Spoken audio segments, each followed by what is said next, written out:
ഇതാണ് നിന്റെ studio. Hi, ഇത് സന്ധ്യ. ഒരു 3 ദിവസം മുന്നേ ശാലിച്ചേട്ടനും പ്രശാന്തമാരുള്ള ചേട്ടനും വിളിച്ചിട്ടുണ്ടായിരുന്നു. നമുക്കൊരിടം വരെ പോയിട്ട് വരാം. പോയത് മറ്റെവിടെയല്ല, നമ്മുടെ സന്ധ്യയുടെ വീട്ടിലോട്ടാണ്. അപ്പോൾ ആൾക്ക് സ്വന്തമായിട്ടൊരു സ്റ്റുഡിയോ വേണം, ആ സ്റ്റുഡിയോയിൽ കുറേ ആർട്ട് വർക്ക് വേണമെന്നൊക്കെ ആഗ്രഹങ്ങളൊക്കെ ഉണ്ടായിരുന്നു.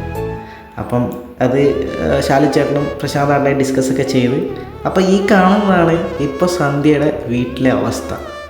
പണികളൊന്നും മുഴുവനായിട്ടൊന്നും കഴിഞ്ഞിട്ടില്ല, അവിടെ ഇവിടെയൊക്കെ ആയിട്ട് ബാക്കി കിടക്കുന്നുണ്ട്. പിന്നെ പ്രശാന്താട്ടൻ കുറേ ക്രിയേറ്റീവായിട്ട് ഐഡിയകളൊക്കെ പറഞ്ഞുകൊണ്ടിരിക്കുകയാണ്. അതിനനുസരിച്ച് വരയ്ക്കാൻ വേണ്ടിയിട്ട് ഞാനും ട്രൈ ചെയ്യുന്നുണ്ട്.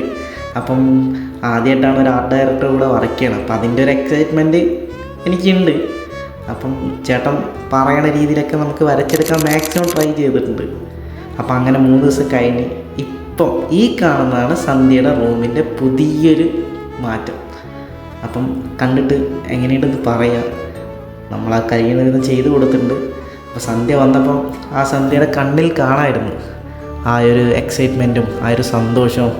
നമ്മൾ ആ കഴിയുന്ന വിധം നമ്മൾ ആ ഒരു റൂമിനെ അലങ്കരിച്ച് കൊടുത്തിട്ടുണ്ട്. അപ്പം ഈ ഒരു അവസരം ഒരുക്കി തന്ന ശാലിച്ചേട്ടനും പിന്നെ പ്രശാന്തേട്ടനും ഒരുപാട് നന്ദി. Thank you so much.